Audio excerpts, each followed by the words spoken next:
Terima kasih atas kesempatan yang diberikan. Pada kesempatan kali ini, saya akan mempresentasikan dan memaparkan materi yang telah saya kerjakan. Kita masuk pada materi yang pertama, yaitu kenaikan harga CPO. Crude palm oil atau biasa disebut dengan singkatan CPO adalah minyak kelapa sawit mentah yang berwarna kemerah-merahan yang diperoleh dari hasil ekstraksi atau dari proses pengembangan daging buah kelapa sawit. Harga minyak sawit mentah atau crude palm oil terus melonjak pada perdagangan. Berdasarkan catatan Kementerian Perdagangan, harga CPO dunia sempat menembus level tertinggi pada pekan kedua Januari 2022 di posisi 12.736 per liter. Harga itu lebih tinggi 49,36% dibandingkan dengan pada Januari 2021. Kendati Indonesia merupakan produsen terbesar CPO, masalah kelangkaan minyak goreng juga masih menjadi batu sandungan di pasaran. Kenaikan CPO di pasar internasional disebabkan karena implementasi DMO atau Domestic Market Obligation bagi eksportir dalam negeri yang sudah berlaku efektif awal tahun ini.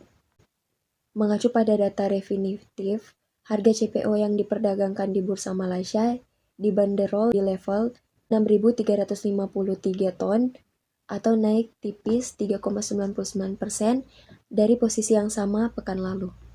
Akan tetapi, secara harian harga CPO melemah menjadi 2,75%. Ada dua penyebab harga CPO jatuh, meskipun Presiden Indonesia, Jokowi, telah melarang ekspor. Yang pertama yaitu pelaku pasar komoditas berspekulasi terhadap pencabutan pelarangan ekspor CPO Indonesia dalam waktu dekat. Kalau pelarangan ekspor CPO dicabut, maka pasokan diperkirakan meningkat sehingga justru terjadi kekhawatiran oversupply. Yang kedua, risiko lockdown di China yang meluas membuat proses permintaan CPO untuk kebutuhan industri makanan minuman, kosmetik, dan turunan lainnya terkoreksi. Kita masuk pada materi kita yang kedua, yaitu perang Rusia-Ukraina terhadap bisnis internasional. Invasi Rusia ke Ukraina dinilai tidak akan memberikan dampak yang signifikan terhadap perekonomian Indonesia. Perdagangan Indonesia dengan Rusia dan Ukraina yang tidak terlalu memiliki peran signifikan menjadi alasan mengapa hal ini tidak akan memiliki dampak terhadap perdagangan Indonesia. Terkait dengan hubungan dagang dengan Ukraina, salah satu kekhawatiran besar ada pada pemasokan gandum Indonesia yang sebagian besar diambil dari Ukraina. Sehingga timbul kekhawatiran akan produksi olahan gandum seperti mie instan dan roti akibat kelangkaan pemasokan barang. Mengingat kedua barang tersebut tidak menjadi konsumsi primer masyarakat Indonesia, maka tidak ada alasan untuk memiliki kekhawatiran yang berlebihan. Namun, menyebabkan berbagai kerugian termasuk pada bidang ekonomi global. Terjadinya perang Rusia-Ukraina menyebabkan banyak negara sekutu dan negara Uni Eropa menjatuhkan berbagai sanksi pada Rusia, salah satunya adalah sanksi ekonomi.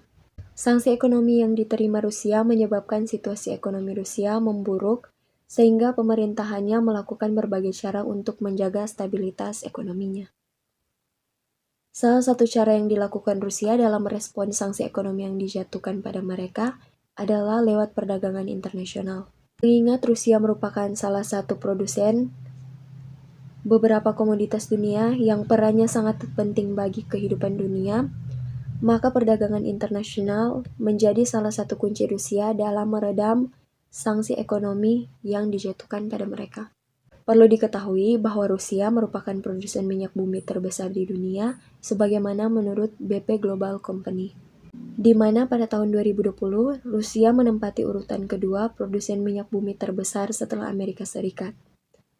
Kemudian, selain sebagai produsen minyak bumi, Ukraina merupakan negara yang menjadi produsen gandum terbesar di dunia. Sehingga dengan adanya perang, maka akan sangat mengganggu stabilitas perdagangan internasional. Dampak yang akan terjadi pada stabilitas perdagangan internasional akibat perang ini adalah kurangnya pemasok dari sisi energi dan pangan dari Rusia sebagai produsen minyak bumi dan gandum terbesar serta kurangnya pemasukan pangan dari Ukraina.